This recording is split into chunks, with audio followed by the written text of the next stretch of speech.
political parties for maintaining themselves in the inter-election period.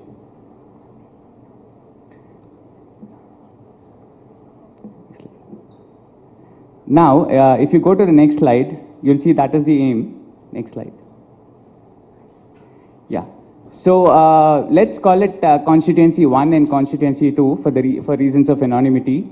In the first constituency, we interviewed around 17 party workers, as you can see, and in the second 20. So altogether a sample size of 37.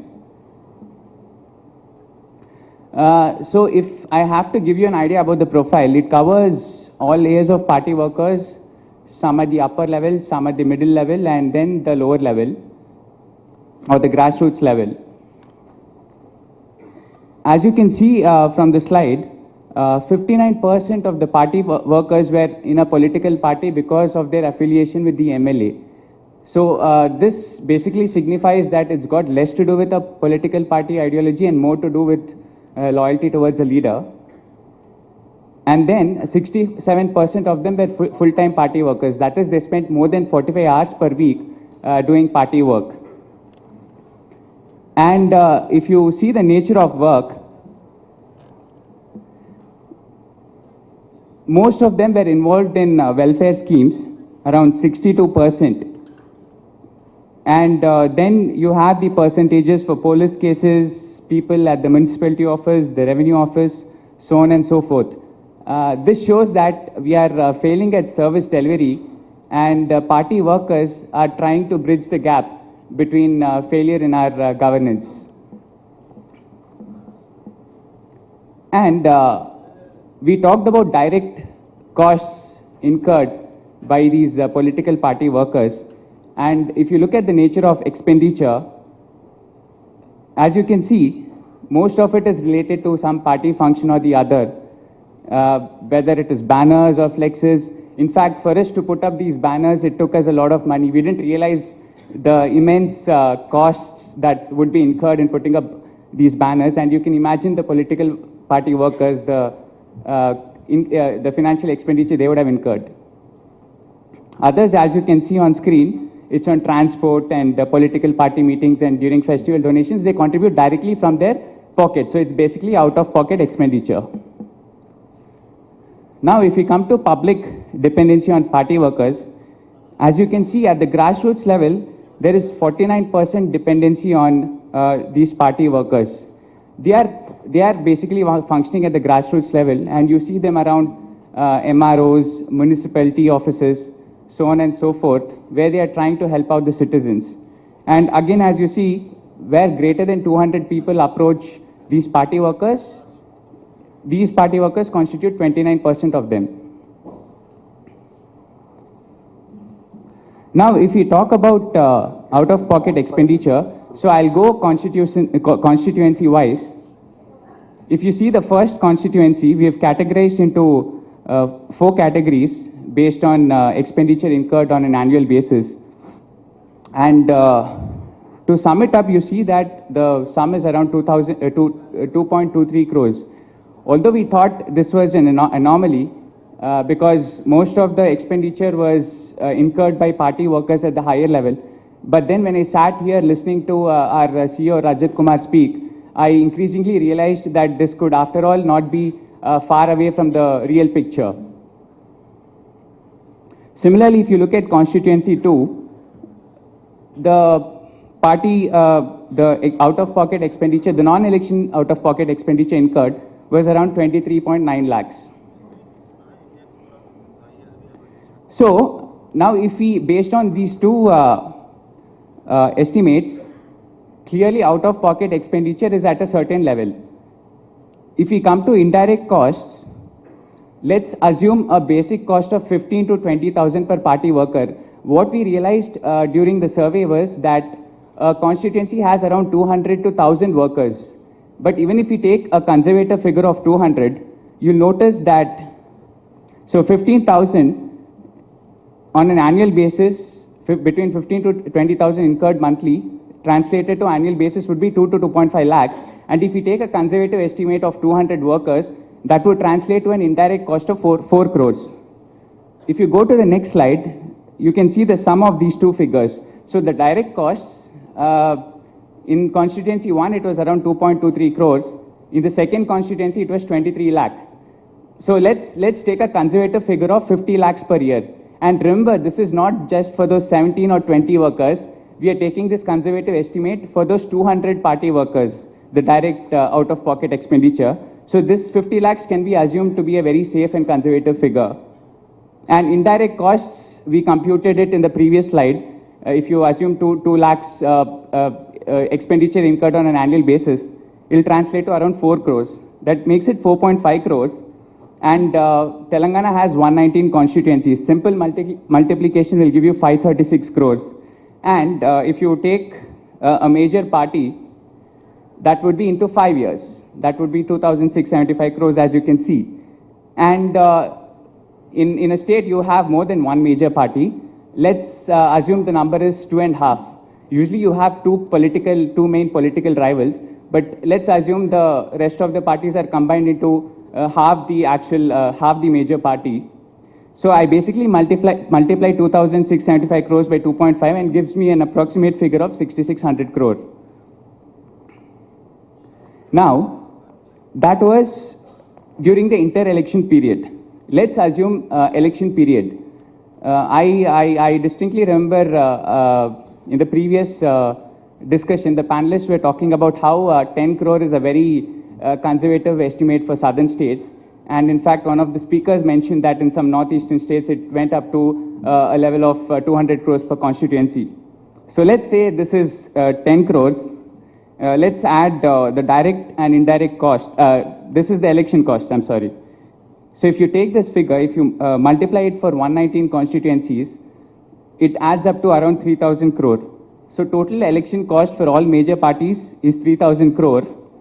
And if you multiply it by 2.5, that would be 7,500 crore. Although the slide doesn't show it. All right, 1250 by into 2.5, that would be 3,000 crores. So you saw that it is 6,600 crore in the inter-election period, and in that one election period, it is 3,300 crore.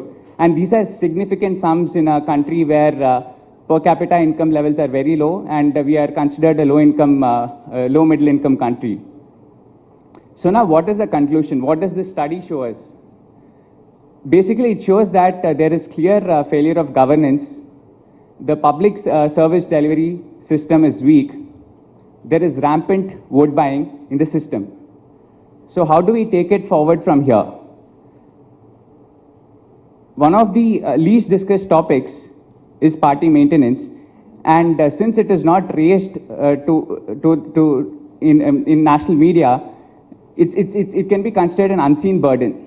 Unseen burden because it imposes enormous costs on the political party. And what is the net result of it? It leads to systemic corruption, where the political party workers are rewarded indirectly. They're offered contracts, transfers and postings, fee for a service. So this is how the corruption becomes endemic in our system, and there is rampant corrosion of our democratic ideals. So how can this be improved? Firstly, we believe that if there is robust public service delivery, then you wouldn't have the need for middlemen. You wouldn't have the need for party workers to bridge the gap between the government and the citizens. Then there has to be accountability of the lower bureaucracy. Nobody should take it for granted that they can just get away with not doing anything. Their primary duty is to serve the citizens, and they have to be held accountable for it. So right to public service delivery is one possible solution. It was already discussed in the previous sessions. And then, but these are only small changes. These are small tweaks in the system. But for systemic changes, we are looking at proportional representation and direct election to head of state, which was discussed in the earlier panels. But here I conclude by just telling that party maintenance is one of the most underestimated burdens on political parties, and it needs to be seriously discussed. And I hope the esteemed panel that is sitting beside me takes it up further. Thank you.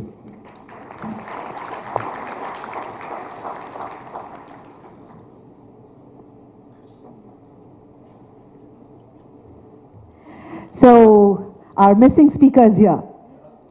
So please put your hands together to welcome Shri Owaisi, President of the All India Majlis-e-Ittehadul Muslimin, four-time Member of Parliament, representing the Hyderabad constituency in the Lok Sabha. Mr. Owaisi, welcome.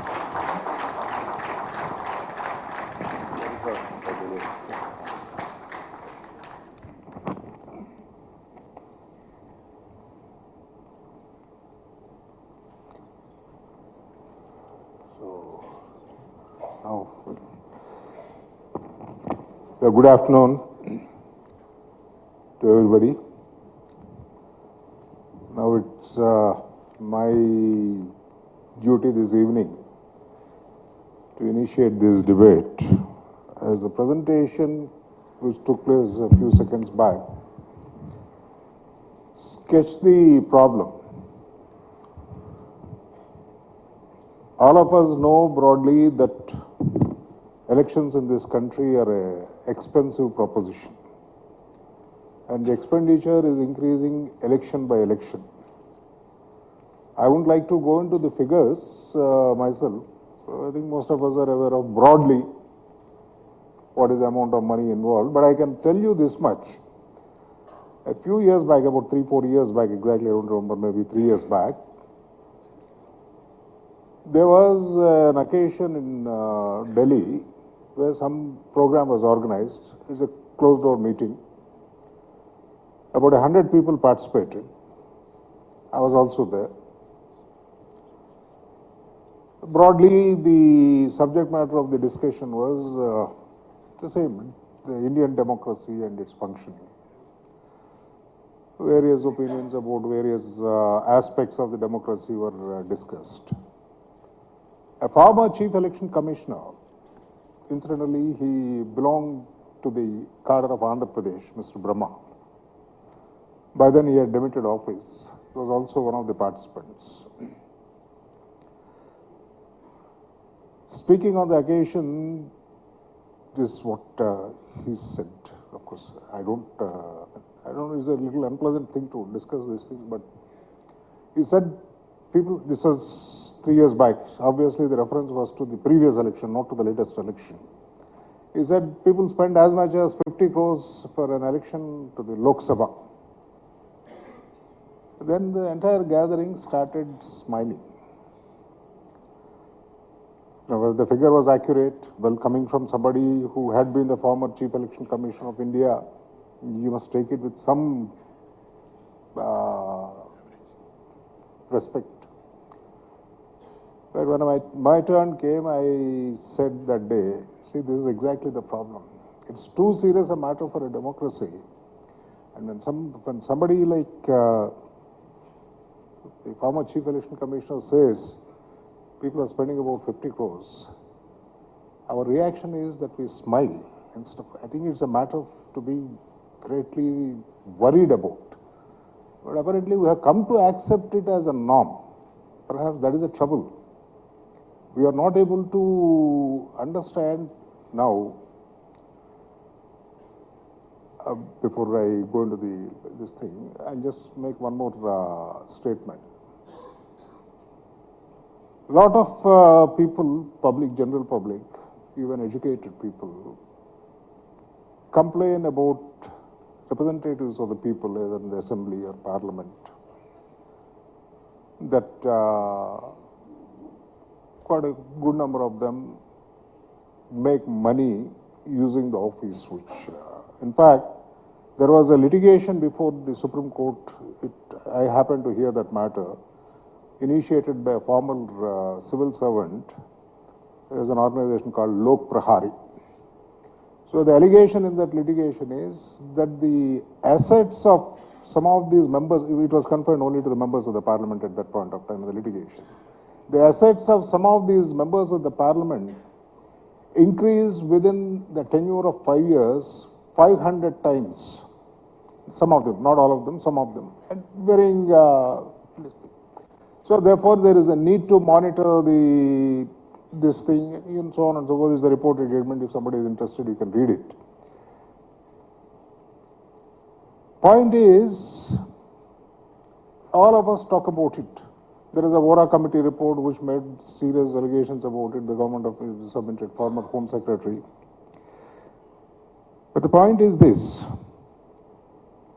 if really some gentleman or lady contesting a Lok Sabha election or assembly election is spending 50 crores, 50 crores or 40 crores or 30 crores, obviously none of the candidates would have the magic by which 50 crores can be produced.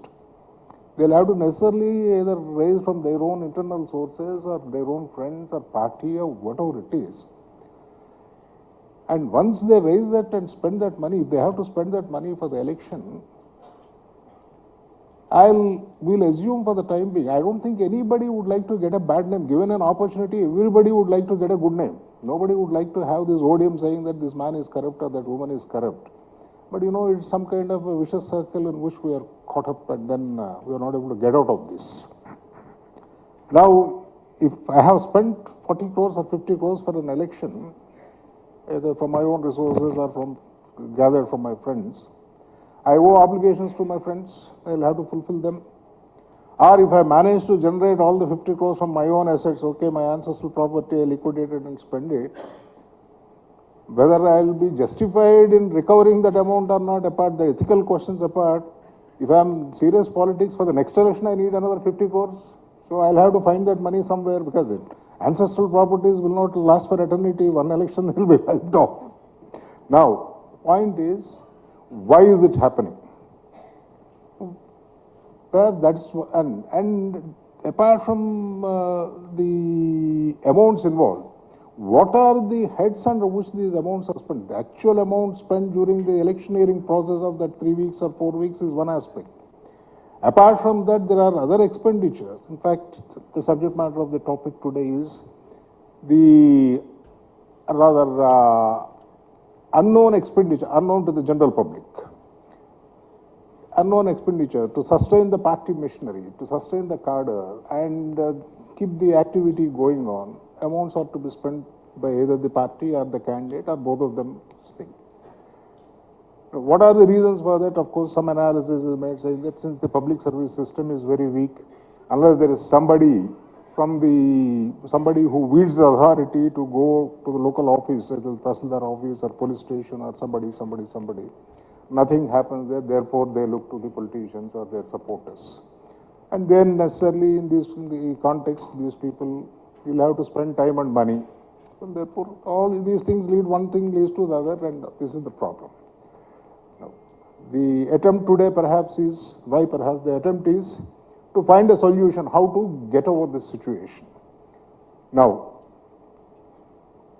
talking about how to get over the situation, I can find some legal answers, but then they are not very useful. And I think ultimately all law is dependent upon experience. So therefore, before I say anything about it, I would rather like to hear those who are in active politics, because they know firsthand what is their problems. Once they come out with a problem, maybe I can think of some solution. I don't know, let me see. So therefore, let us start with the, I suppose of the three, who is the senior most, Owaisi or, no, I'm not going by the party status. Who is the senior most from the point of view of parliamentary life? Asaduddin, is it? No, I'm not talking about the status of the party, Mr. Asad. I'm talking about the length of the political life, parliamentary life rather. So you take the lead. Sir, thank you, sir. A very constructive introduction was given by His Lordship. No, I ceased to be a Lordship long back, don't worry about it. I'm an Aam Aadmi now, not Aam Aadmi party. Okay. Aam Aadmi means people might take you to Delhi, so I don't know. Oh, I'm happy here. Not certainly in the election season. So, I'm of the opinion that it is easy to run a political party. It is very difficult to fight an election. And especially it is more difficult for those parties that represent the marginalized communities who have to face this immense burden. And then with the advent of this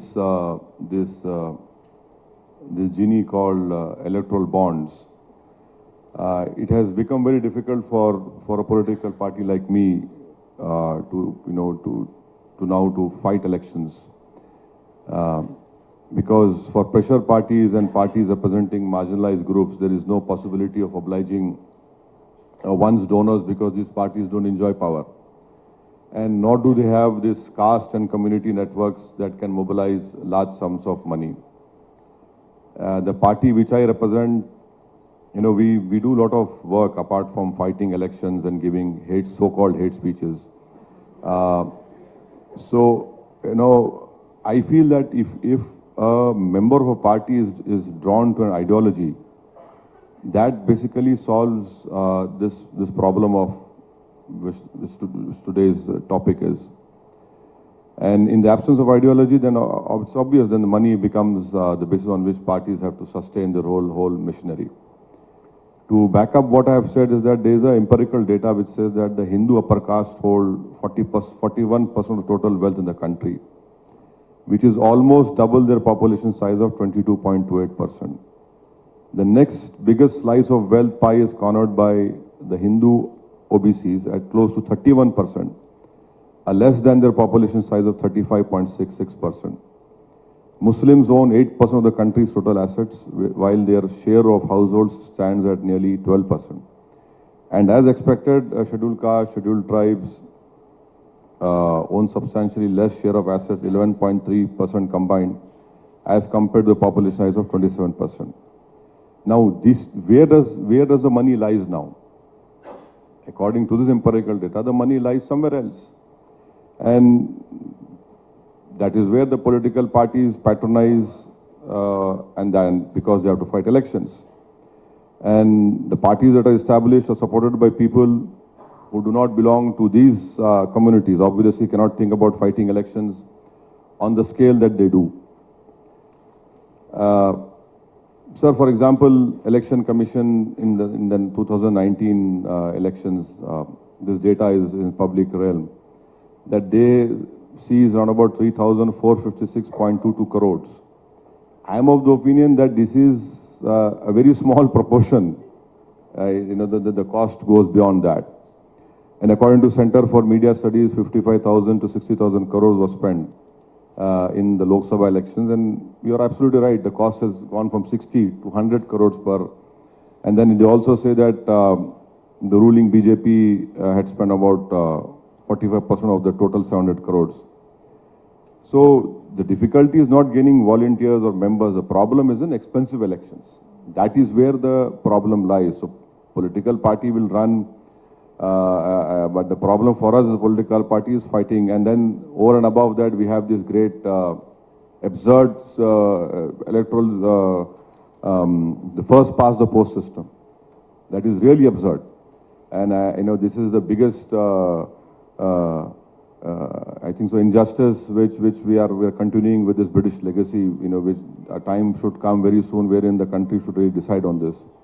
And then so the electoral system is designed in a manner that privileges national parties and discards smaller parties. For example, any national party having 7 MPs will get a subsidized land for construction in Delhi. And then the expenditure of star campaigners up to 40 is not included in the expenditure of the party. That is, so these disparities work in favor of larger parties and prevent newer or smaller parties from catching up. And then so basically there's no level playing field. The role of intermediary is therefore overplayed. The real cost of sustaining a political party is in competing with disproportionately richer political groups which are now backed by corporate donations. This means that parties will not only have to compete for voters, but also for being in good books of large businesses. Therefore, the most urgent reform, I am of the opinion, is that to prohibit all form of corporate donations, prohibit all NGO donations, let citizens of India contribute. The moment you say, multinational companies, why would any multinational company give any money to me? Why would any NGOs would give money to me. And then over and above that, this whole electoral bond is like, is a mystery. Is a mystery because, the nation will not know who's paying whom. And then you have all international organizations. It is wrong because it is wrong on the principles of equity. It is wrong because it does not fulfill audit. It is wrong because it does not fulfill transparency. So I am of the opinion, let citizens contribute so that I am answerable to citizens. End of the day, if electoral bonds which are being given to all big political parties like Congress, BJP, and they will be more answerable to those mysterious organizations which we do not know who's giving what. So that is why I feel that running a political party is not a great Herculean task. But fighting elections is getting difficult for smaller parties. Thank you, sir. Thank you.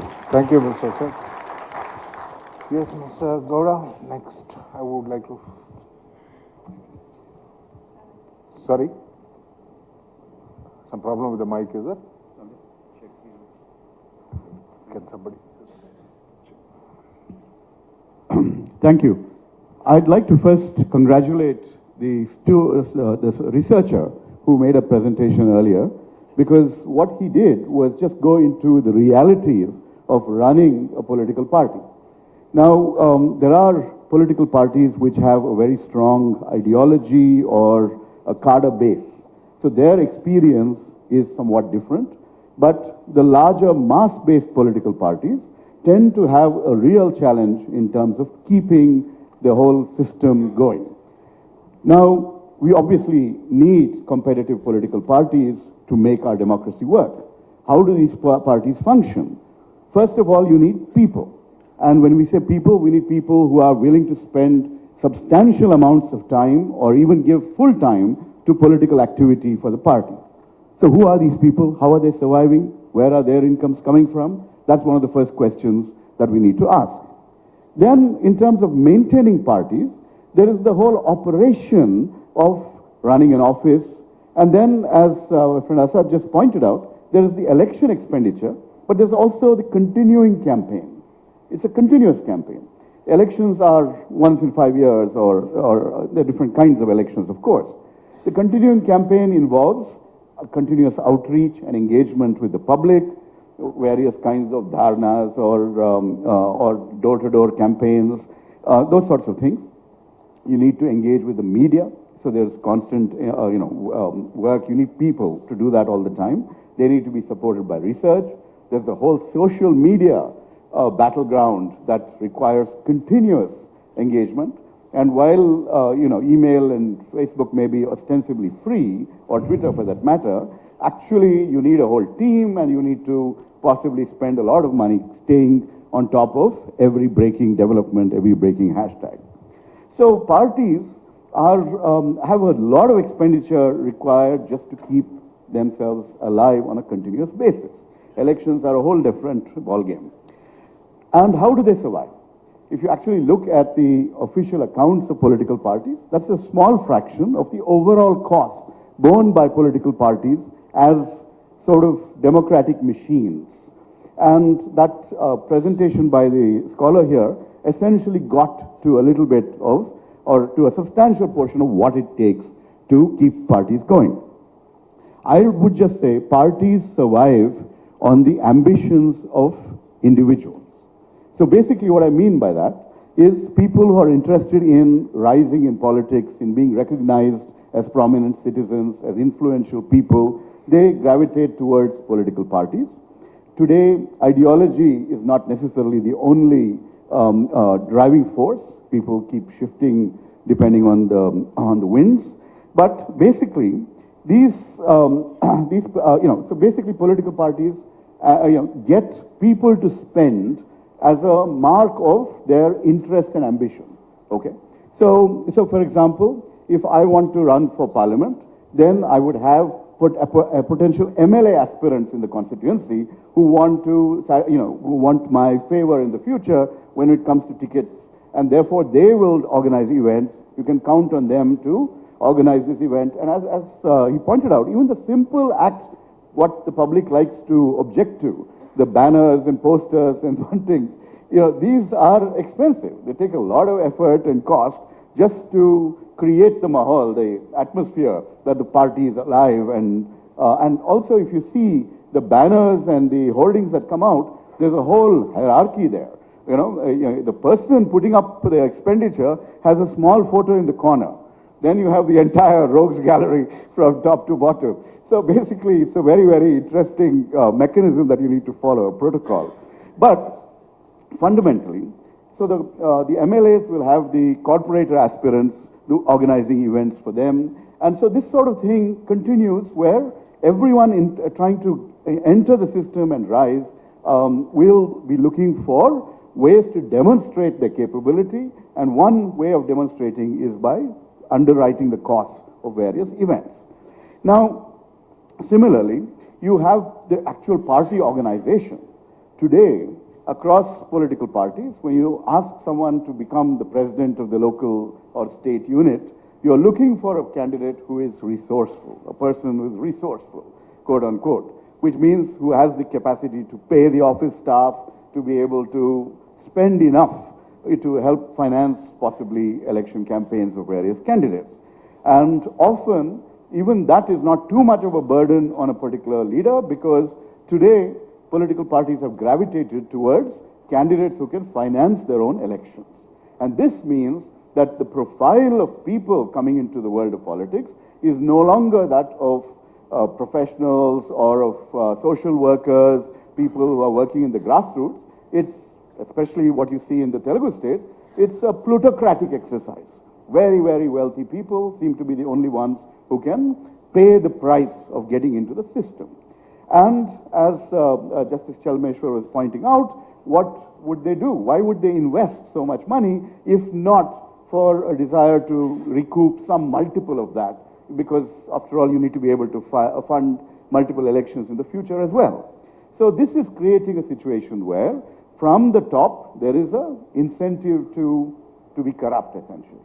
And how do you keep the party workers happy at every level? You find a way to give them, whether from MP lads or other projects, you find ways to give them small contracts through which they can get a legitimate, contractor's cut, the commission that it takes, that any project will take. And, but of course, more ambitious party workers will play the role of fixers. They will play the role of intermediaries. They will, find ways to, do deals. And therefore, you have a very different system in place. But the whole political world is dominated by people with these sorts of agendas, rather than what you might consider to be idealistic social workers. Now, there's a problem also if you want to go ahead and do something legally. The Aam Aadmi Party was the only recent, and probably Lok Satta as well, initiative which tried to do open, transparent funding and actually got people to contribute.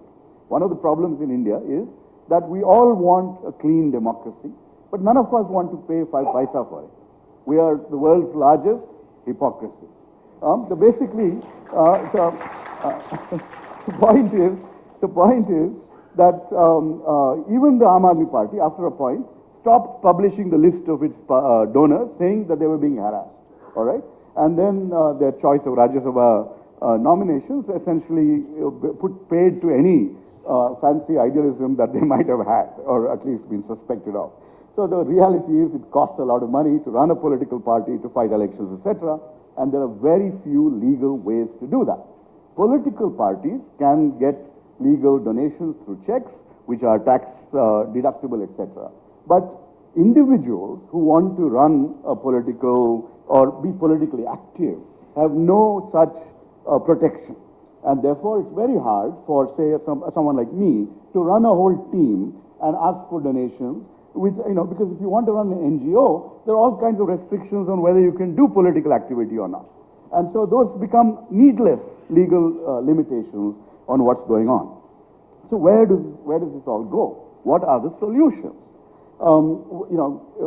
Asad already pointed to citizens and contributions from the public. we, Varun, Santosh and me, we just presented in the previous session, we've been pushing the idea of public funding. Again, we're not calling it state funding. That seems like, removing us from the picture. But the larger idea is that we should give every voter a 100 rupee, democratic bond or voter bond, which the voter can contribute to political parties, to individual candidates, or anything like that, to a national election fund.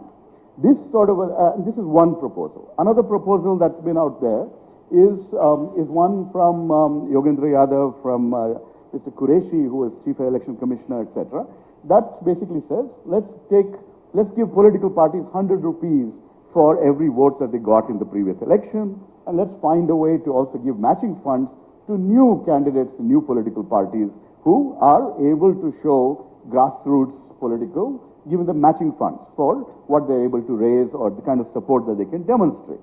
Now, the standard objection to all these is, how much does it cost? Well, if we are going to be a $5 trillion economy, overnight or something like that, this is nothing, okay? If it's a small price for cleansing a democracy that is really in bad shape in terms of the nature and behavior of the participants. So it's a small price to pay, and it's worth doing to shake up the system.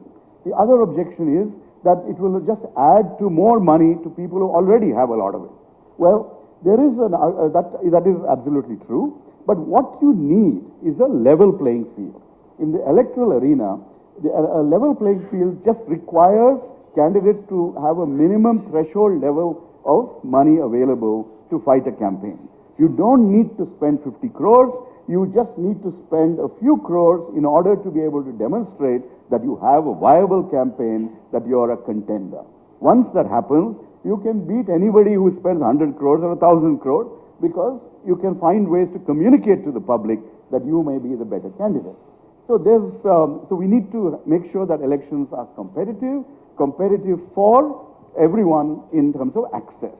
And what we would suggest is that some of these funds that come from the National Election Fund should go to the constituency level units of political parties, and there they should be used for legitimate political expenditures over the course of those 5 years. This would allow the social worker, the activist, the poor person to basically also be selected as a party candidate, because there are resources which will allow such people to also emerge, rather than for tickets to be sold to the highest bidder at election time. So this is broadly the larger picture. There are other fixes that we need. We need to get rid of the other major hypocrisy, very, very low expenditure limits, which drive all expenditures underground, get the election commission on a wild goose chase, when actually people are, votes are being purchased overnight. So basically, we need more. We need sunlight. We need transparency, and sunlight is the best disinfectant. We need to be able to see who is spending what and how, and of course, we need to get rid of electoral bonds. I'll stop there, sir. Thank you. Thank you, Mr. Gowda. Yes, sir, Mr. Vinod.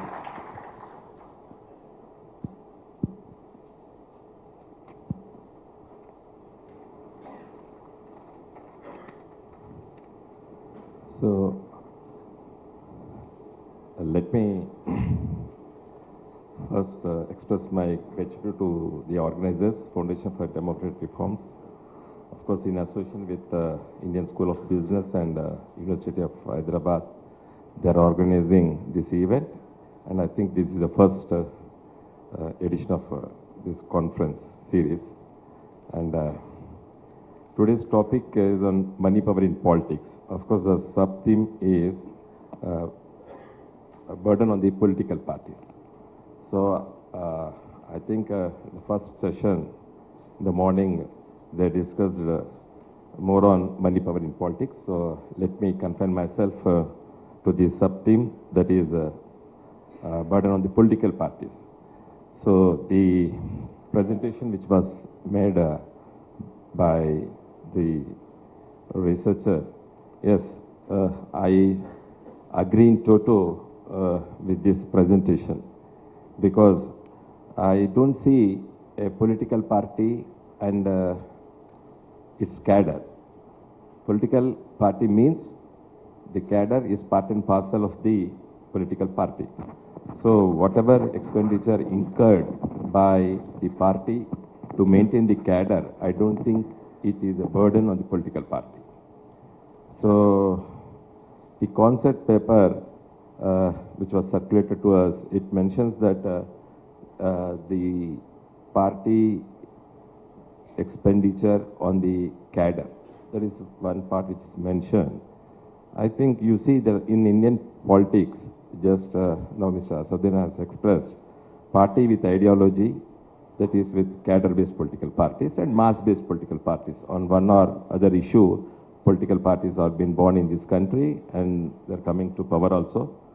But there are some ideology which is on which a political party is based on, and such political parties do have their own cadre, for which naturally they maintain. You see, I entered into politics at the age of 15 in All India Students Federation. So thereafter I was elected as a students union leader in student union elections in Warangal, Kavitha Degree College. So later on I was attracted to this students federation. After 2 or 3 years I was asked to become a whole timer. I was paid ₹45 at that time. So I was president of that organization for Warangal district, and my general secretary, who is from underprivileged section of the society. So as I was born to parents who are not, do not reach, at least from the middle class family. So at that time I asked that I will take a bus pass instead of 45 rupees, RTC bus pass, because I had to organize the students in Warangal city. So after taking 7 rupees 50 paise for the bus pass, the remaining amount I spent on the other students. I asked them to take this bus pass. So that's how political parties are built in this country, ideologically based political parties. Of course, we are affiliated to a left political party. So that is one reason, what I mean to say, that maintaining the cadre is not at all a burden to the political party. Because political parties, they have to maintain cadre because they are part and parcel of the system. In fact, what I feel is the political worker, you may say cadre or a worker, whatever you name here in India, but elsewhere in the so-called developed countries, or in, let us take the example of America, they say lobbyists, strategists, voluntaries, they are named like that. But India, we say that political worker. Why should we name him as a political worker? He's part and parcel of the party. So, as per the information given by the researcher, yes, they have done research in Telangana. Yes, I do agree that the workers of my party, Telangana Rashtra Samiti, which is party in power, we are in party in power. Now, yes, I am proud to say that my cadre, majority of my political workers or cadre in the villages, they are doing service to the people at large. You see, for the welfare schemes, majority of the schemes like Kalyan Lakshmi, CM Relief Fund, all those things, yes, the common man is coming to our party, cadre, leader. And almost all, average it is around 50% of the common man, they are approaching the political party leaders. So I think it's a functional democracy. People coming to a political party cadre, I think it's a functional democracy. They are coming to us because we are in party in power. If not, if there is some grievance, at least they will go to the opposition party. They do have their own cadre. And that is one of the reasons for which normally the political party which is in opposition in the state of Telangana, they do many representations to the officials making some allegations or whatever it may be. So the party in power, party in opposition. The cadre of the party in opposition, yes, they are also doing service to their party, to the people as well as to their party, so that with an ambition that they will come to power next time. So I think the money spent on the cadre is not at all a burden to the political party. So I start debating like this. Up to 5:30. So I'm not going into the other aspects of expenditure. Yes, Asaduddin by, sorry.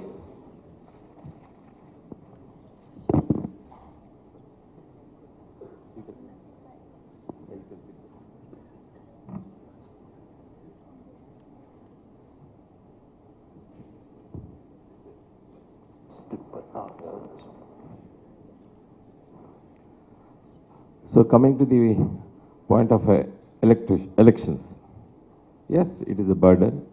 It's not new now.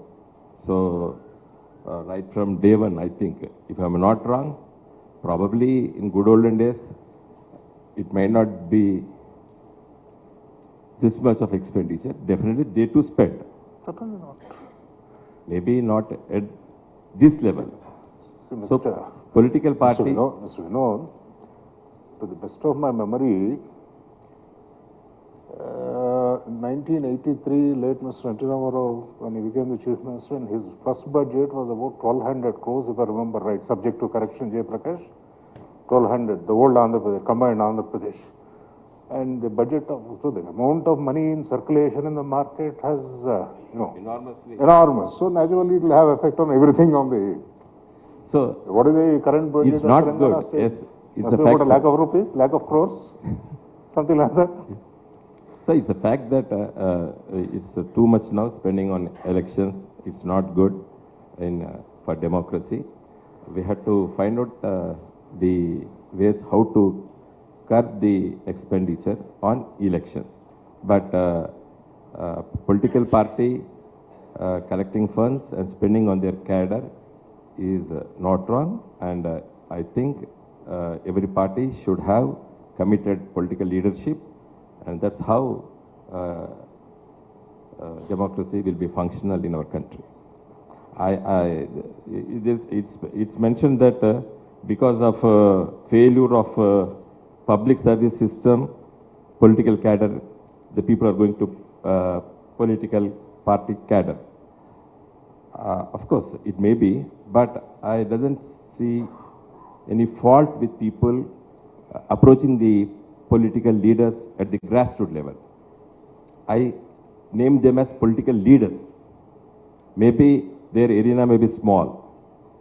That political cadre, that political leader might be confining to a small ward in towns or in a village.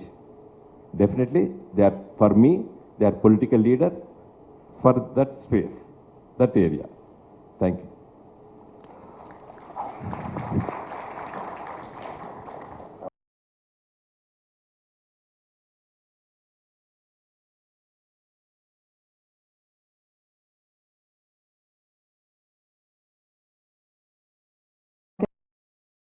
I'm going to stand to give my lecture.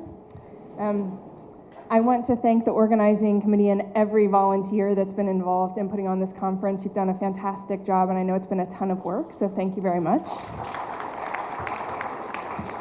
Thank you also for the invitation to participate and be a part of this. I'd like to make three main points that relate directly or indirectly to the question of the money burden on political parties. And all of these points are based on recent work in political science focused on Indian democracy. Before that, however, I want to reiterate a point that was raised in the motivating statement for this panel, and that's been raised multiple times today, but I think I want to put it more centrally in my comments, which is the significance of inefficient, incomplete, and often discretionary public service delivery. And the significance of this in India today. Because citizens often face serious difficulties in accessing very basic public services, and this failure in governance has important implications that I will raise for both democratic politics and what I argue are links directly to issues of money and politics. So I'll start first with another issue that was raised by the panel description, which is the cost of building local party operations. Now, political parties utilize local party workers, local party leaders, to build the party's reputation, and they can do this primarily in two ways. The first is, as we've already discussed, in giving out handouts or gifts at the time of elections. But I think perhaps more importantly, and I think what was focused on in the motivating statement for this panel, is that they can do this in the period between elections, as was also raised earlier, but they do this by taking advantage of governance failures. They take advantage of these failures to provide assistance and services to citizens that might otherwise be provided in a transparent and efficient way by the state. Now, recent work shows that the money spent by parties to build these operations may also be highly inefficient. This is for two reasons. The first, and this has been shown in work again by Simone Chauchat, who's coming up a lot today, is that we have little evidence on the effectiveness of campaign handouts, and the evidence that we do have suggests that these giveaways don't really help parties and candidates. They simply are the ticket into the election, especially if everyone else is doing it. Providing intermediary assistance may, however, be more effective, but this potentially leads us to the second problem in these kinds of local party operations, which is that there's evidence by authors such as Dunning and Nilekani and Stokes et al. That local actors provide intermediary assistance in ways that target specific individuals within a constituency. And in particular, the local party workers are most likely to target their party supporters, regardless of whether the party leadership wants them to target potential new voters or swing voters. Okay? So what this means is that this local strategy then both excludes potentially large portions of the population from this assistance that they need in accessing the state, and also at the same time limits the party's ability to cultivate new supporters. Now, my second main point is somewhat tangential to the money burden on parties, but it does concern the parallel role of more senior politicians in also intermediating on behalf of citizens to help them access benefits and services from the state. Now, this point builds on or draws from my own work, which shows that state-level politicians are also themselves intermediaries, and they use this as an opportunity to build their individual reputations with constituents. Now, this does place a burden on them as individuals because they spend a lot of time helping individual citizens, but it also allows them to build their reputation apart from that of the party. And this is particularly important in the Indian political system, and this is something that I think we haven't talked about enough, in which MLAs, for the most part, have little to no influence on actual policymaking because of the strong party whip system. So for an MLA to build their reputation in the constituency, it is almost necessitated that they provide this kind of constituency service to their constituents and voters. Now, there's also evidence that these individuals, higher level politicians such as MLAs, are less likely than local party workers to be partisan in providing assistance, and rather provide their assistance more generally to everyone who comes to them with a request. Now, this means that they might actually be able to build a broader personal support base in their constituency than the party can by using local workers to provide similar forms of assistance. Now, the third main point is that all politicians individually feel the burden of fundraising for elections. Now, this draws on work in the book that Millen mentioned this morning on the cost of democracy, and there we show that parties are not the major source of funds for politicians at any level of office, and particularly not at lower levels of office. Now, the implication of this is that candidates who win election, as has already been raised on this panel, if they're not independently wealthy, will likely need to spend time while in office trying to recover their losses. This can very easily lead to corruption and rent seeking, even if that was not the original intention of the candidate. Often, again, this leads to corruption, which depends on inefficiencies in service delivery that allow for the extraction of bribes from citizens. So what are the overall implications of these three dynamics that I've just described? I suggest that the combination of these factors leads to a cycle in which both elected and non-elected political actors leverage governance failures to further their own or their party's interests, either through partisan intermediation, nonpartisan intermediation, or rent-seeking and corruption.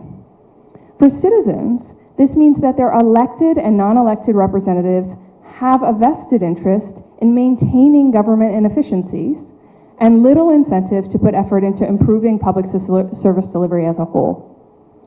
Now, shifting to a different equilibrium would require both better service delivery and then parties and candidates who campaign on those issues of public service delivery and broader thematic issues without relying on handouts and intermediation.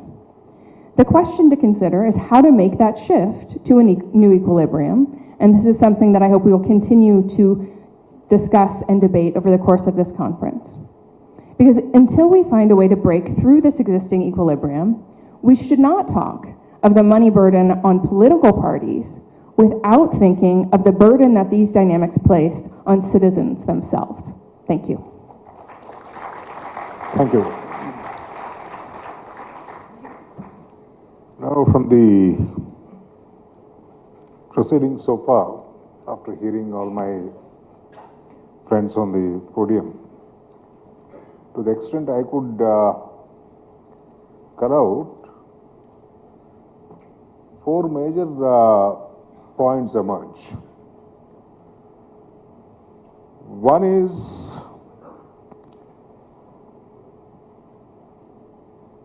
that,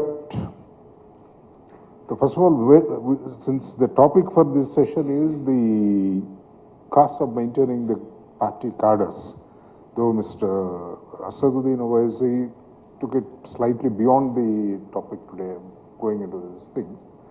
That maybe it fits into the larger scheme of the debate for the next 2 days, but not for this session. Nonetheless, anyway, we'll hear you again on this question, Mr. Asad. Ms. Gowda was saying, see, in an era where political parties work purely on ideological basis, the maintenance of cadres and the cost of maintaining the cadres was not such a important aspect of the problem. That's how I understood you, Mr. Gowda.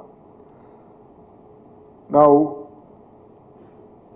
is it possible to regulate the emergence of political parties without any kind of ideology whatsoever is one question, whether it is under the constitutional system, whether it is permissible to create such a regulation or not.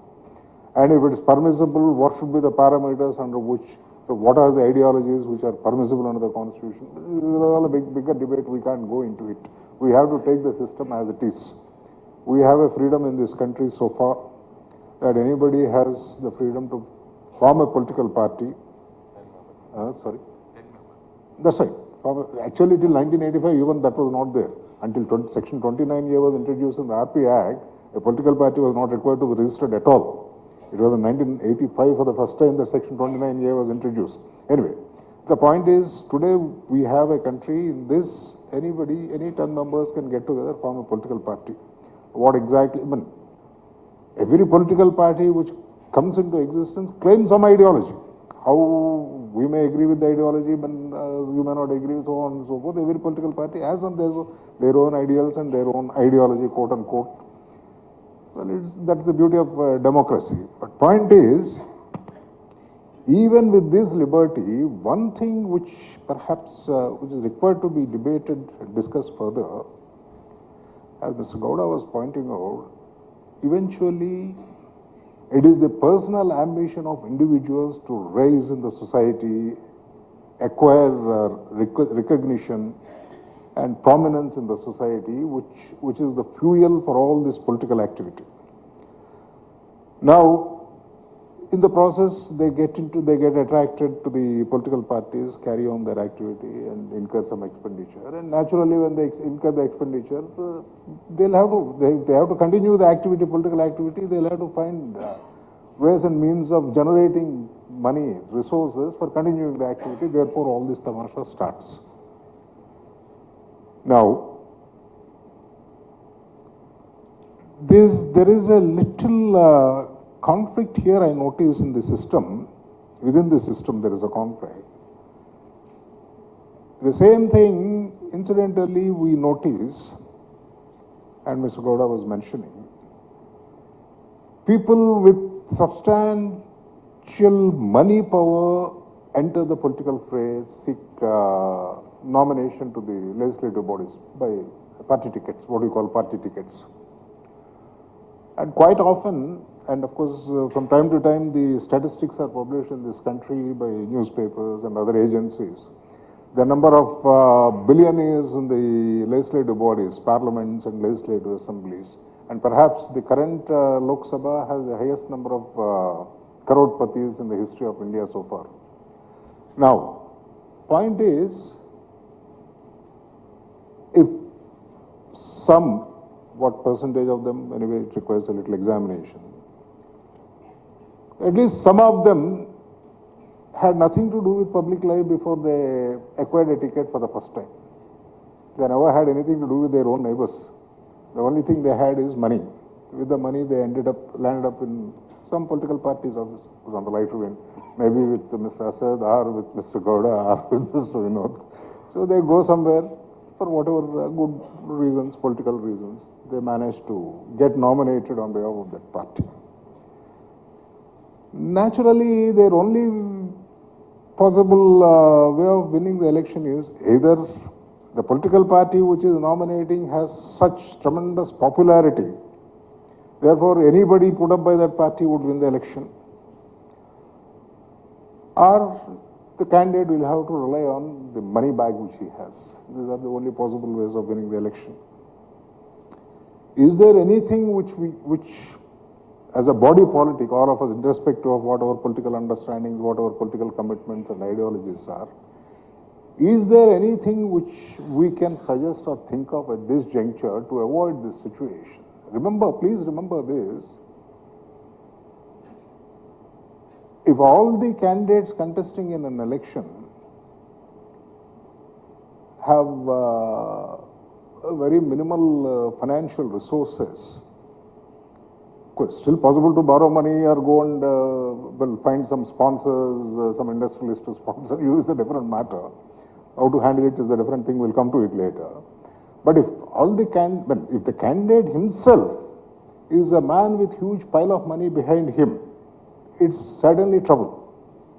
Is there any way we can avoid it? Can you think of it? Do you think it's worthwhile an idea thinking of? Yes, Mr. Gowda?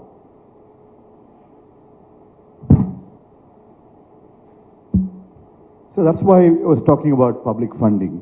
Other ways in which any person can become a potential candidate. So we need to find ways to get out of the grip of money bags. Today, it's just gone the other direction. No, the question there is, when you're talking about public funding there, necessarily the implication is, once again, you are thinking of spending money. Then, how? Is it really necessary to spend that kind of money? So that's a very good point. There are two kinds of expenditure. One is legitimate expenditure.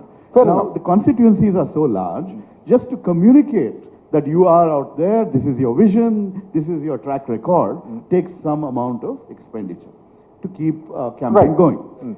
Today what has happened, especially with a lot of the wealthy candidates who have nothing to offer other than there's been this whole business of bribing voters. 100 feet cutouts.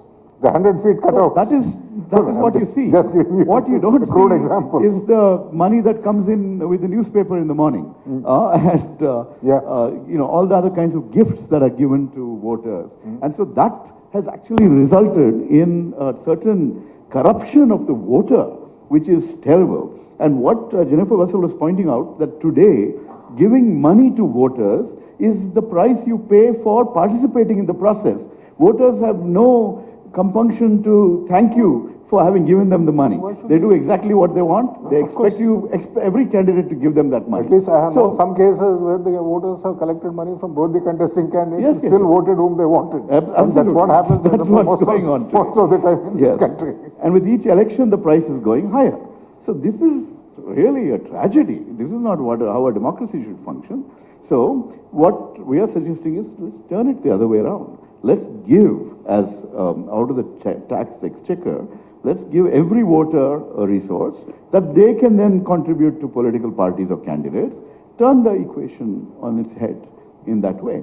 So that way they feel, it's like the Charana membership of the Congress party historically, right? People felt that they owned it.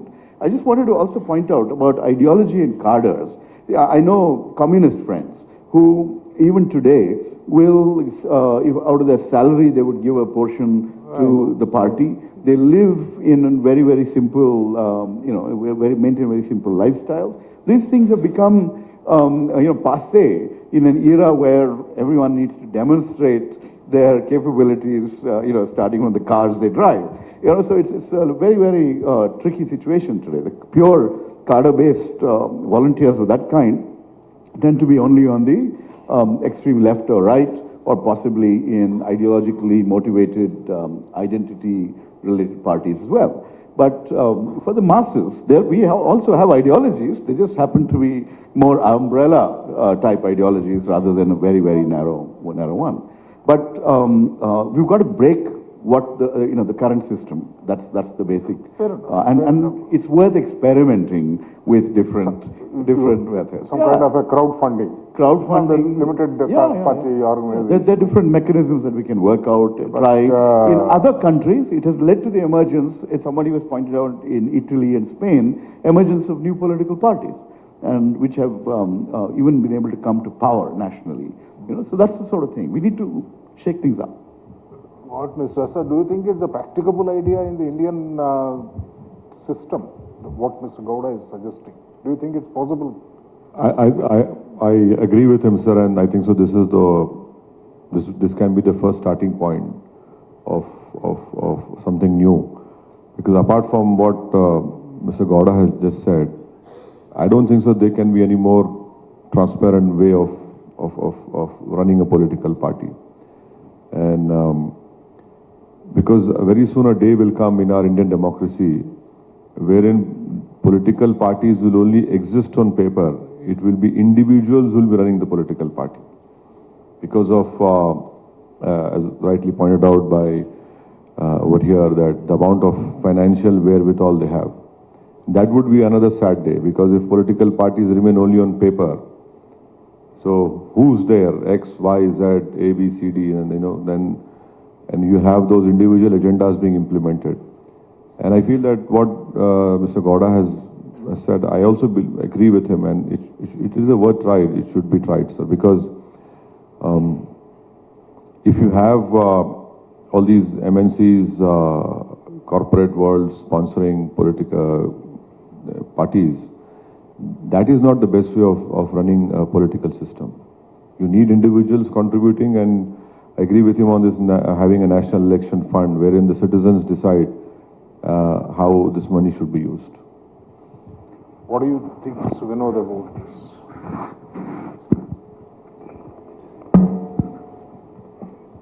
What I feel is, in the existing form of elections, I don't think we can cut money power. I think there should be a serious, we should think seriously. Is he audible? If you don't.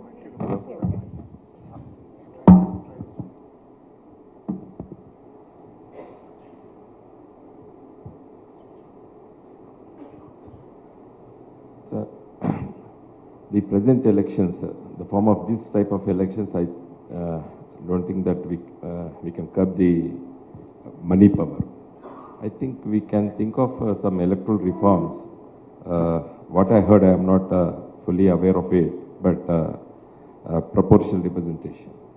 That's what I heard in France and some other European countries, where every vote which is given to a political party, as per the votes which are polled to those political parties, they will be represented accordingly in the parliament. So like that, we can, of course, I'm not fully aware of it in detail, but let us make a study on such type of elections. So we can amend the constitution, there is nothing wrong in it. We can think of it. Amending the constitution has become the favorite pastime of Indians. Yeah, we have amended more than 100 times. Hello. If you have 3 and above, it becomes more easier. Oh, yeah. Anyway, so right.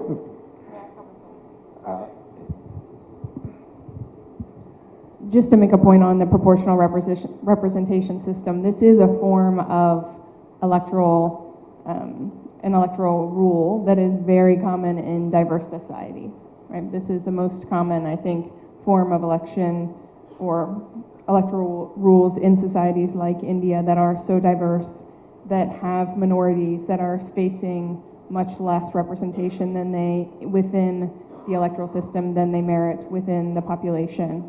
And I think it would probably be very difficult to make this shift because of the kinds of legislative requirements that it would require, but it's just a point, a fact that it is the kind of system that is most typically recommended for highly diverse societies.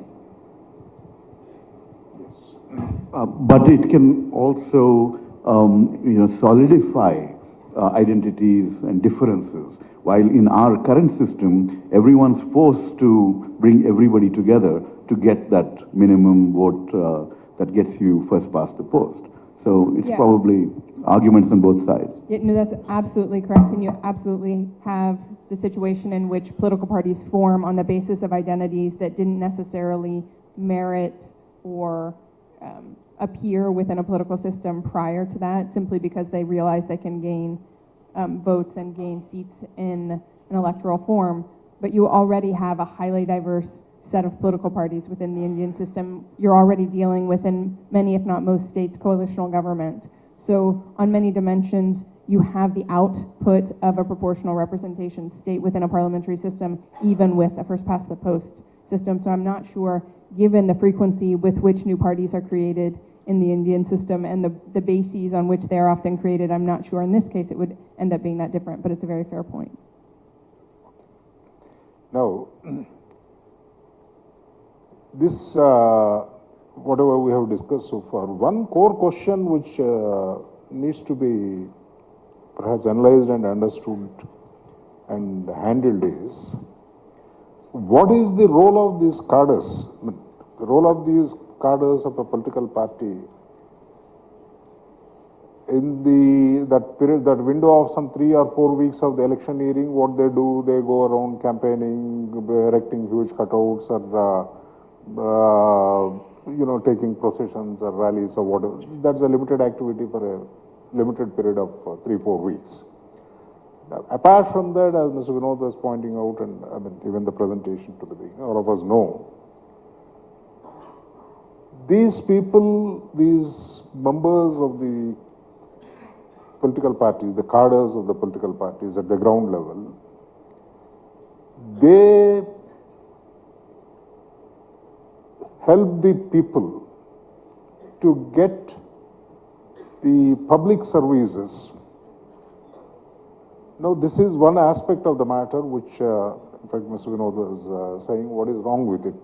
No, there's nothing wrong with it as such, but point is, why should the people require a political party member to get a public service delivered to him?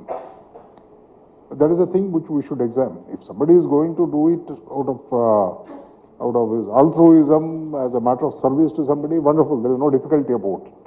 But if it becomes a profession or an occupation by itself, well, it has already led to problems. It has already led to problems, all of us know. No, but why is this situation arising? So as I understand, is first of all the level of illiteracy in the country. People do not know when they go to the public office, a police station, a tahsildar's office, or some other office, they will not be able to handle the officers sitting there. Two things. One is the illiteracy of the citizen who is going to the office, and perhaps the insensitivity, I won't use any stronger word, insensitivity of the officer sitting in the chair there to respond to an illiterate citizen coming to him. I'm not saying that everybody sitting in a public office is insensitive, but we have good examples, good number of examples in this. So therefore, perhaps the presence of a political party worker, more particularly if he happens to be the worker of a ruling party, that would greatly facilitate the delivery of the public services. In fact, if I have 5 minutes time in this, I think I can take about 5 minutes in this. I'll give a hilarious example of a case which I heard in this context.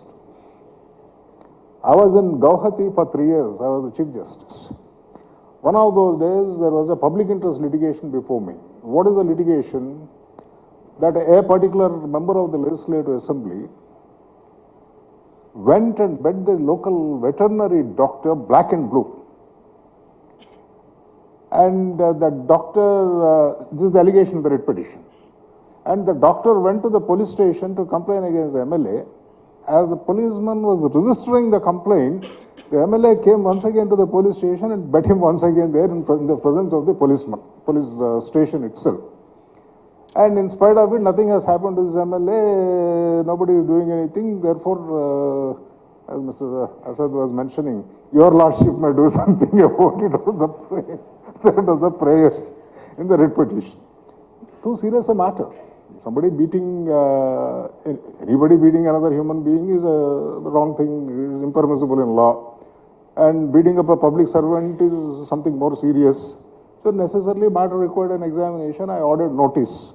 Next morning, a week later, the counter came. What happened? Initially, the station house officer filed a counter saying that yes, this veterinary doctor came to me, lodged a complaint, but the allegation that he was beaten in my presence is not true. Otherwise, the complaint was there. Then I asked him, what did you? Then I asked the government leader, then on the complaint, what did the officer do? He said the officer registered the complaint, let off the MLA on bail. I looked at the complaint. There was a charge of 307. The complaint is, apart from various other charges, 307 charge also is there. I said, if there's a 307 charge, how could the police officer let him off? He'll have to be produced before the court. Only court could have granted him bail. How did he delay? Then that man started blinking. So I said, there's something going wrong here. I said, summon the SP. So next week the SP came. Now, the hilarious part of the story is, because the SP, of course, obviously, after all this notice from the High Court, he panicked a bit and he must have made his own inquiry. He came out with a further affidavit saying that this officer told the court only partial truth. I inquired. It's a fact that this doctor was beaten up in the police station. Also, a second time was the statement. It is an affidavit by the SP. Now, then naturally, something had to be done. I ordered that, rather, it was a division bench I was presiding over. We ordered that the man be taken into custody immediately and let the law take its own course. I passed a judicial order. This was passed around 11 o'clock in the morning. By 2 o'clock, a very senior advocate, a former Advocate General of Arunachal Pradesh, a very eminent man otherwise, he was before the court on behalf of the MP, the MLA. Now he said to me, Lord, I'm moving a bail application on behalf of so-and-so. I said, why are you coming to me? If it's a bail application, go and move the session judge. No, after your lordship directed the man to be detained, arrested, which sessions court is going to grant me bail. Therefore, you hear it. Then I said, please tell me what is your justification for all this? There is something on the record. First of all, there is an allegation of 307 against you. True or false is a matter to be decided in trial. And why should you be granted? No, what is this thing at this stage I am saying is, I said, what is all this? Then this man, the advocate, told me, he said, these advocates are intelligent people. Said, apparently, your lordships are under the belief that he is a ruling party MLA, but the fact remains he is an opposition MLA. Opposition MLA. So that brought down the temperature a bit. Then I said, what exactly happened? Now, the context, relevance in the context is this. See, just as every state has some welfare schemes somewhere, some public distribution systems are there, some rice are this thing, buffaloes are distributed in some states.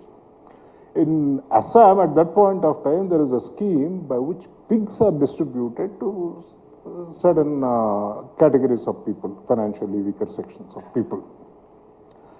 Now, the whole genesis of the problem is, this man was an opposition MLA. Those who voted him, his party, his cadres, went and complained to him, look here under this scheme, this officer is favoring only the ruling party members and he is not giving a single pig to any one of our supporters, therefore do something about it. So that's the trouble. This man went to the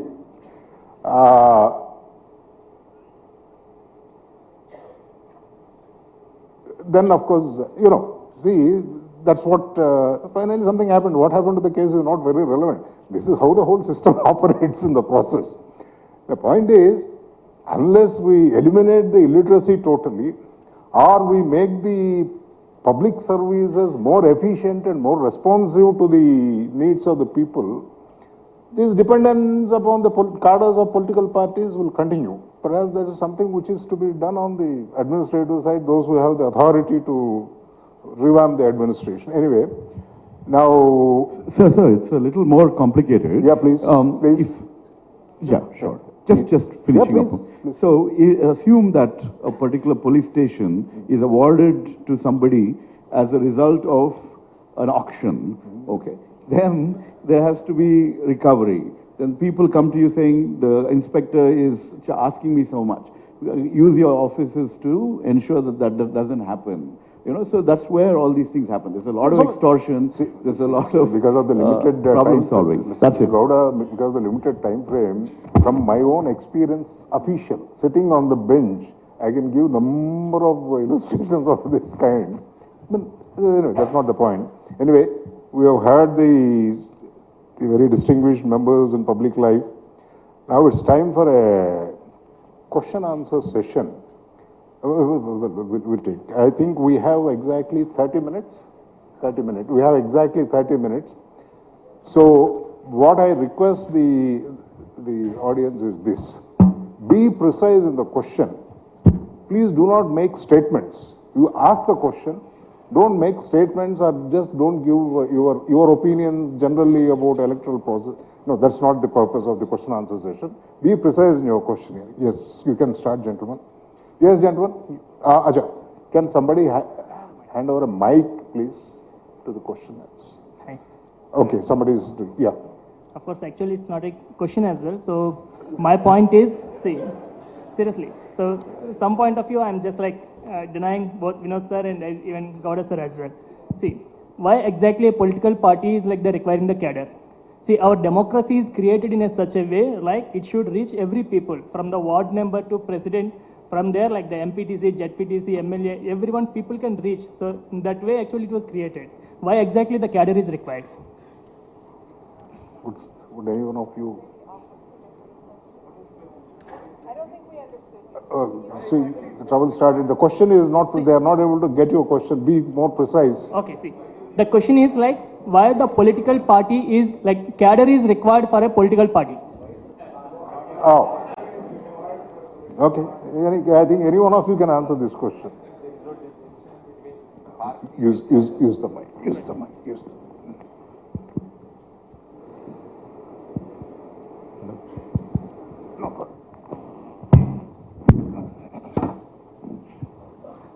I don't see any distinction between cadre and party. Party means cadre. Cadre means party. In my point of view, no. Okay.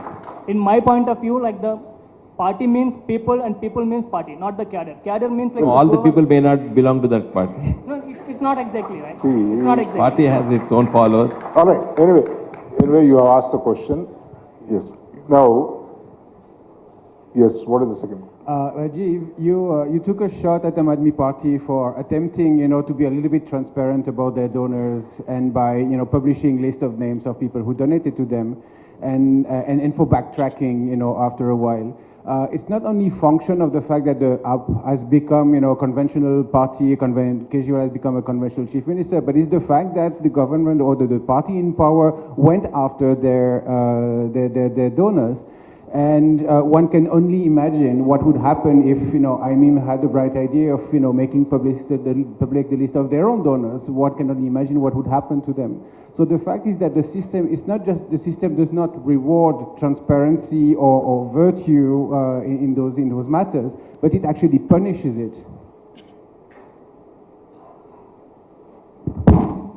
Agree.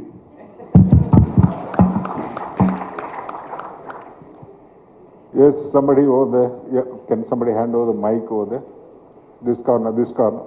Just 1 second, gentlemen. You'll get your turn. Just hand over a mic over there. So my question is, our democracy is for the people, by the people, of the people. But now the political parties are turned into for the rich, by the rich, of the rich. Can you throw some light on this? It's a statement, it's not a question.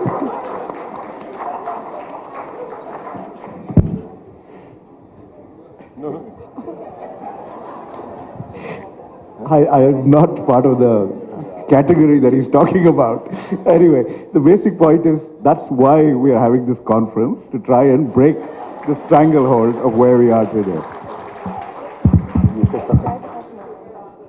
Just a brief clarification, Mr. Chairman, not a question. There was a discussion about the technicality of proportional representation. It does not require a constitutional amendment. Constitution provides for multi-member constituencies. It is only not even the RP Act, it's actually the rules, you'll be surprised. Our whole system is based on the rules because there is precedent. So a simple legal amendment is enough, just a technical. I don't want to go into debate now. Tomorrow maybe we'll discuss the reform. Okay, thank you. Hello. One second. You'll get your turn. Yes, wait.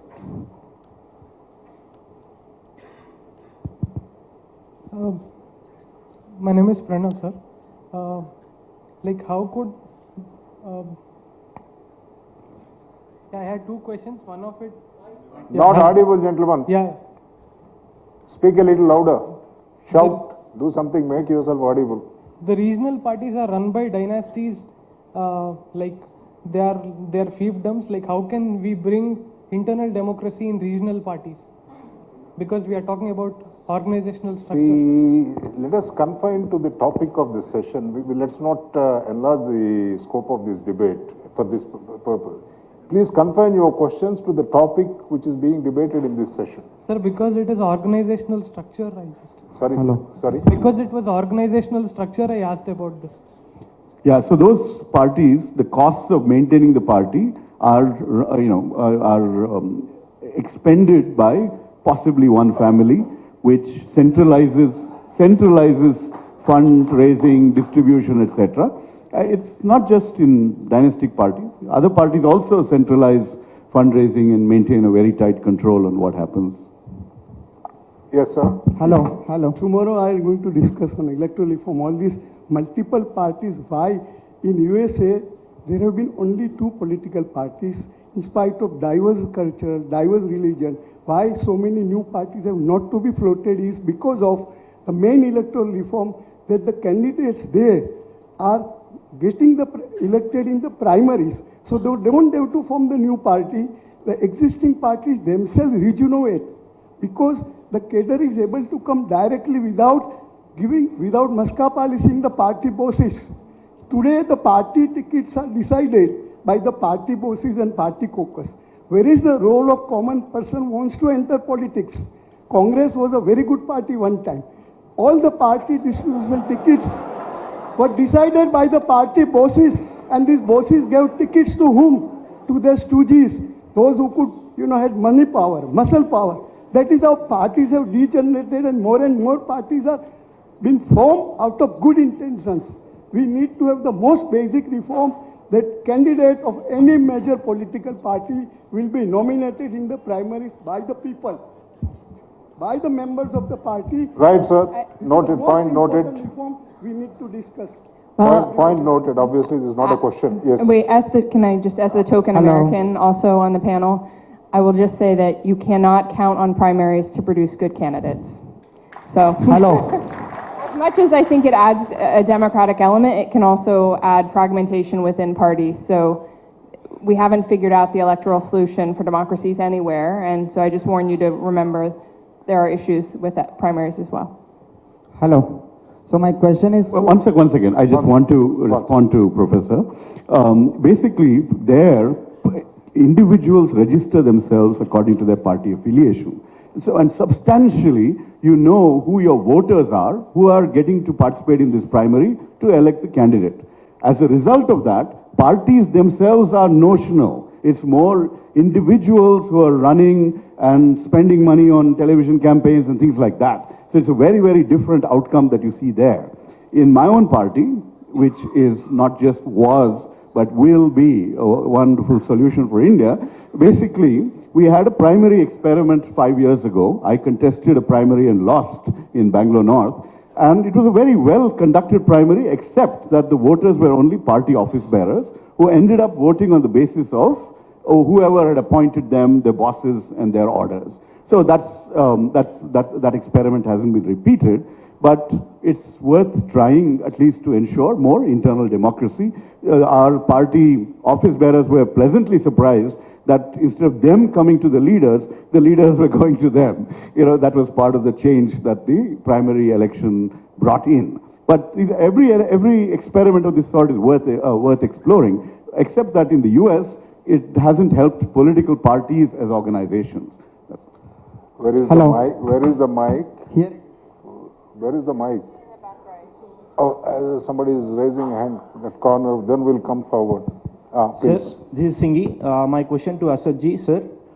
You have mentioned earlier that smaller parties or rather regional parties tend to attract lesser support from multinational companies or NGOs for that matter in terms of finances. That being a problem, in order to sustain their parties, these parties are resorting to notorious solutions like communal, religional and regional divide. What do you say about that? Well, this is a very enlightening question you've asked me. Do I get money for communal riots? I don't know. So far, inquiry reports don't talk about that. But you do get money to fight elections. You do get money to fulfill the objectives of multinational companies in the form of electoral bonds. And that is why, if you see in the last 6 months, 7 months, the decisions that have been taken by the union government, some are very mind-boggling, but there is a reason behind those decisions that have been taken. So that is why I feel that I made that statement. You know, these electoral bonds they fail on the principles of transparency, audit, and everything.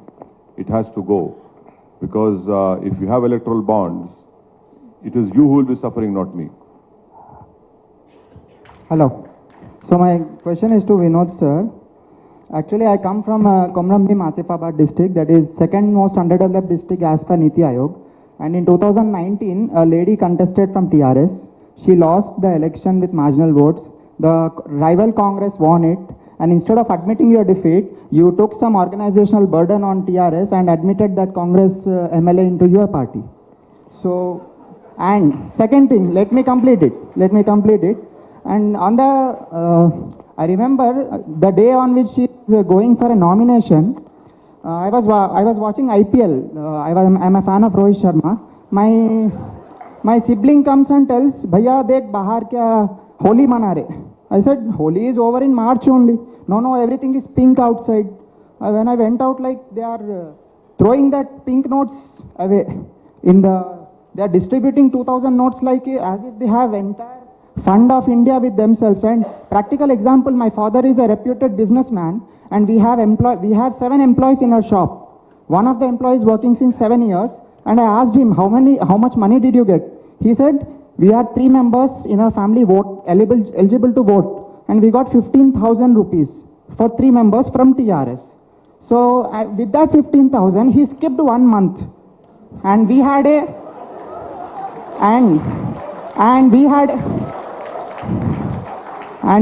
a financial loss as if he holds a managerial position in our store.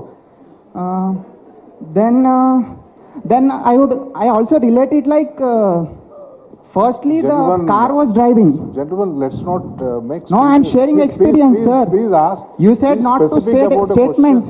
I am giving my experience. So I felt like the Congress was having the steering of the car after the elections, right? Because you admitted the Congress person. Second thing, you felt proud. You felt proud like you are the political party going to the public.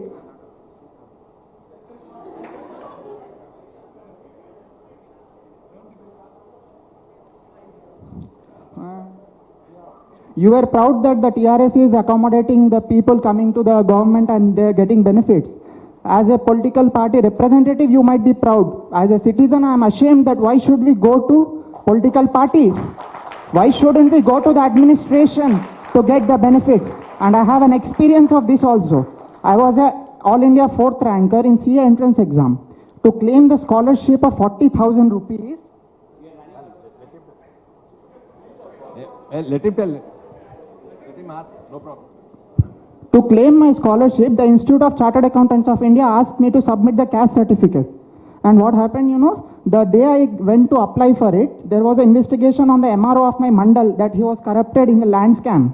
The next day he was arrested by the CBI, 15 days, there was no MRO appointed.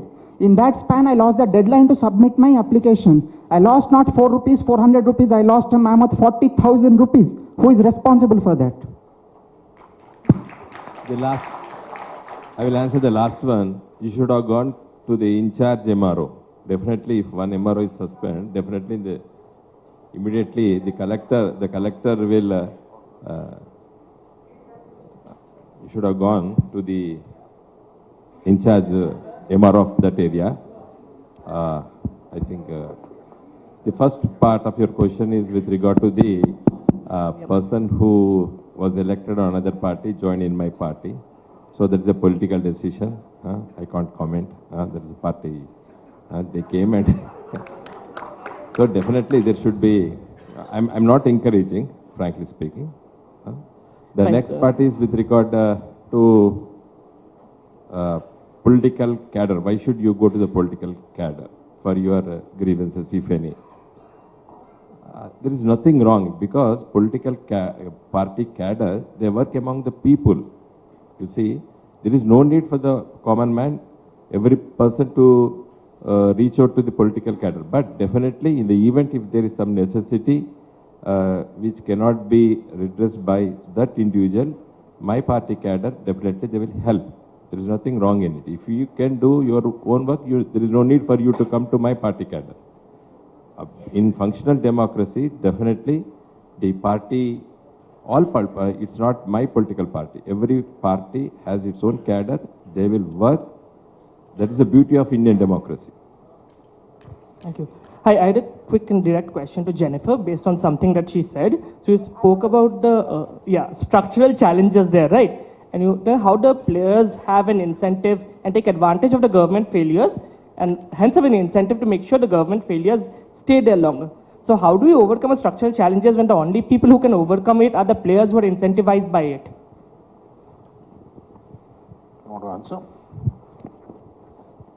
Thank you. I think that's an incredibly difficult question. I think it touches on a number of points that were also raised. The points that were raised about bureaucratic transfers and the market for public office are very important to this question as well, because bureaucrats have to be incentivized to provide services efficiently as well. And if they are facing other constraints on their positions, that changes their incentive structure, makes them less representative to the people than they might otherwise be. If I had figured this out, I wish that I had figured this out. I think that the best solution that I've come up with is incremental change, because the more that you show citizens that little things, when they get better, when they become more transparent, when they become more efficient, work better for them, the more they're going to demand that rather than payouts, right? Because the benefit of getting a caste certificate, the benefit of getting a certificate that gives you access to a regular pension on a monthly basis is so much more than the payout that you're going to get at one time every 5 years, that helping citizens to see that overall benefit of better access to services will allow them to make those demands that will force governments to make those kinds of changes. And I mean, I do think that the party whip system is an issue that needs to be dealt with, because politicians need to have a way to prove to citizens that they're doing something for them. And with that in place, it's very difficult for them to do that without providing constituency service.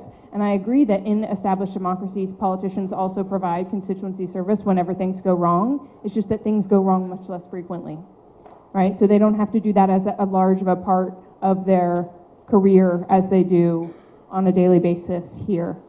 So it's a large number of administrative issues, and I think trying to pin them down and sort of take chips out of them over time in ways that change citizens' perceptions of what they demand from their representatives is probably the best way forward.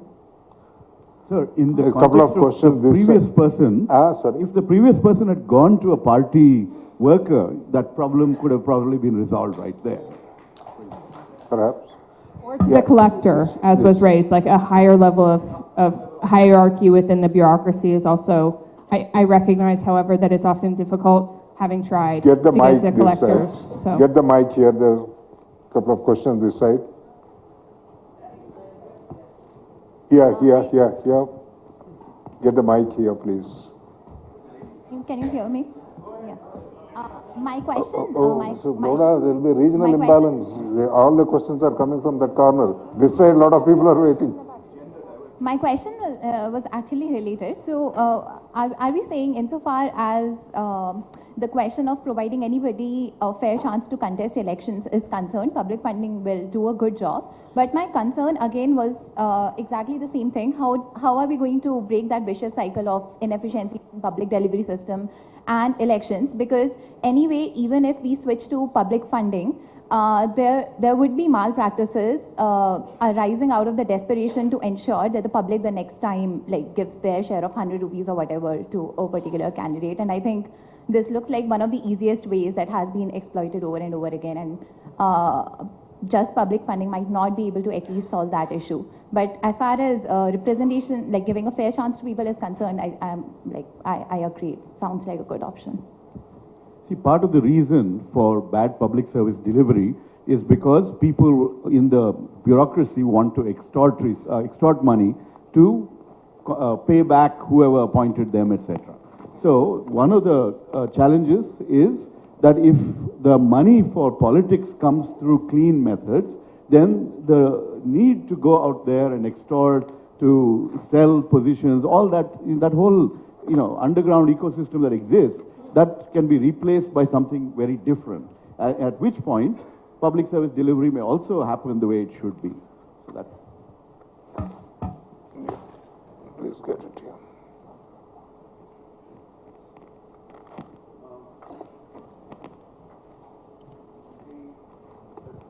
Organizational burden.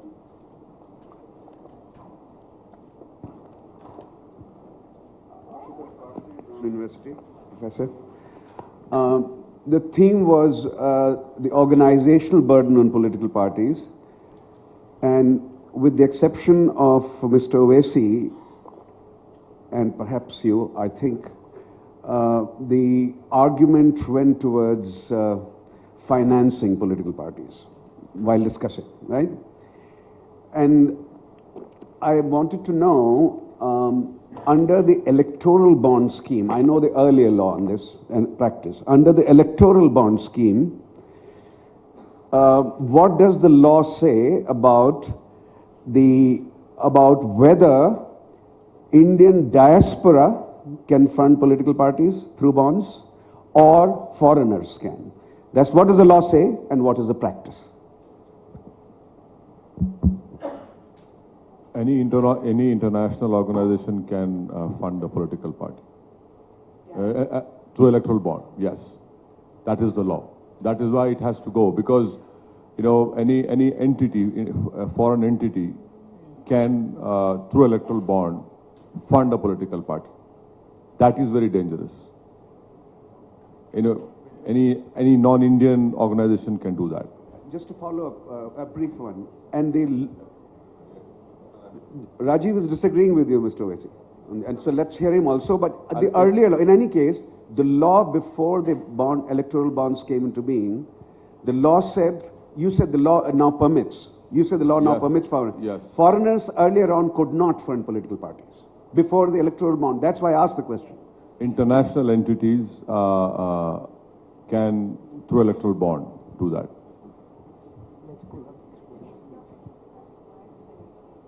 No, my sense is there's a conflation of two things that happened. One was that certain donations from foreign companies were regularized by going back and changing the date of operation of a particular law, the FCRA, for political parties.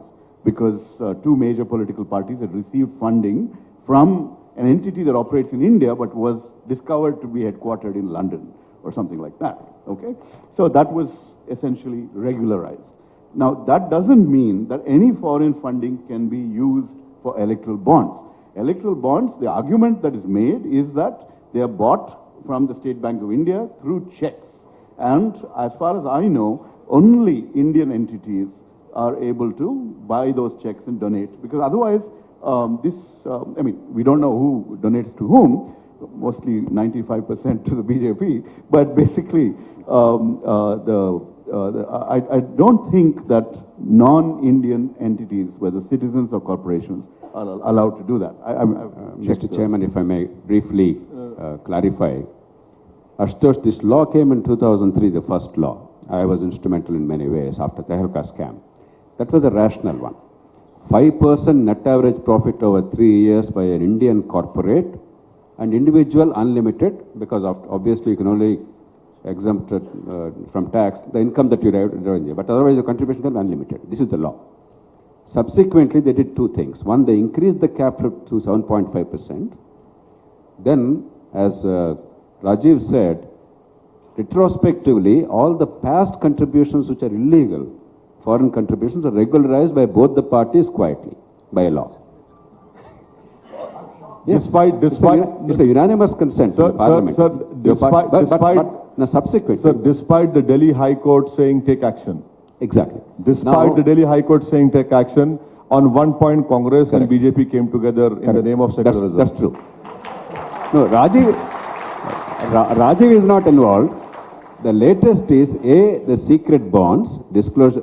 Earlier law makes it mandatory disclosure. Secret bonds. The B, the cap is removed now. The corporate can give any amount unrelated to the profit of the last 3 years. Even a loss-making company, as somebody pointed out, can now make a contribution. And the reason Arun Jaitley privately gave, repeatedly to me, for instance, is that when they wanted public contribution because tax exemption is available, nobody was willing to contribute, and therefore we have to maintain secrecy. I think the remedy is worse than the disease. But foreign entities cannot contribute legally, except that if an Indian company is owned by foreigners initially, it's still an Indian company, therefore Indian corporate can. It's a bit grey area. So I'll stay to the topic. With the risk of running down, I'll repeat the question. Why a political party needs hundreds and thousands of paid political workers throughout the year? The basis of this is that they act as a broker for giving these services, and they also become under the political patronage, and they become the risk to society because they also then dominate the society in that sense.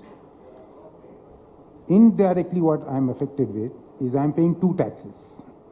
One I'm paying to run the government, and one another I'm paying indirectly to these workers.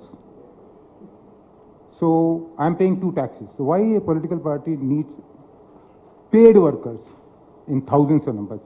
They are party member, they are together with the party, and people are one, fine, all that accepted. Why we need paid workers? That's the question. The vast majority of party workers are volunteers, they're not paid. And what happens is it's the other way around. People contribute. This is what even the person who made the presentation, and I also made the point, people who are aspiring to rise actually spend money to demonstrate that they are capable of various things, that they should be given prominence in various offices or otherwise. Okay. So actual paid workers, very, very, very few.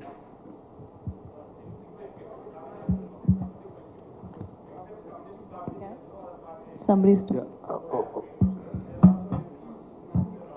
I can stand. Good evening, everyone. And first, I think from the audience, we need to give a huge round of applause for Jennifer being the only lady and having such in-depth knowledge over Indian democracy and Indian politics. And now my very simple question goes to Asad Bhai. Assalamu alaikum. And yes, we are talking about money, power in politics, but I want to ask you one question. What plays a major role? Money power or caste power in politics? Money power or? caste power, which is major. I think so. It is the caste power. Caste power. Caste power is very important, but you will have to have. If you have caste power, then you get money power. That is why in my introductory remarks, I gave you the empirical evidence of how each community holds how much stakes or wealth. So if you have that, you win elections. Simple as that. So in between, it is the caste or religion. Or No, not in between. Yeah, it is caste. It is. It is. Yeah. Thank you for being honest. Thank you so much. I think we can wind up this session now. It's 5:45. Anyway, no, I think we are short of time, gentlemen. Time is up. You'll have to excuse us. Now, thank you, everybody. Thank you. Thank you all. We close the session now. I request the panelists to please take your seats. We have one deed to do, particularly the chair, to offer mementos on behalf of all of us. As a token of gratitude, may we have the organizing team hand over the mementos to the chair, just so that he can give the same. Jasti Chelameswar Garu. First to Professor Rajeev Gowda. I request the audience to stay seated for just a few more minutes. I know this panel has covered much ground, from electoral bonds to what plays more, power in Indian politics. We owe them this much of patience. I request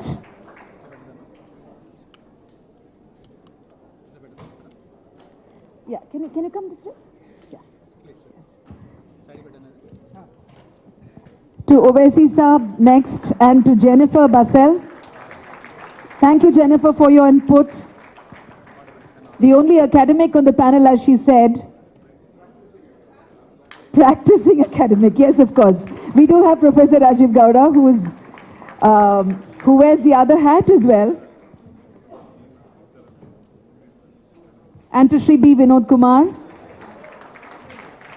May I request Dr. Jayaprakash Narayan to please step up on stage and do the honors for the chair.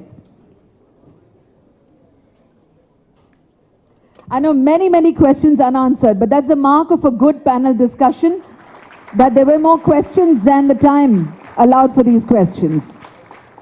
And that is indeed a good note to end this day one of this Indian Democracy at Work dialogue, what promises to be an annual conference series put together by the Foundation for Democratic Reforms.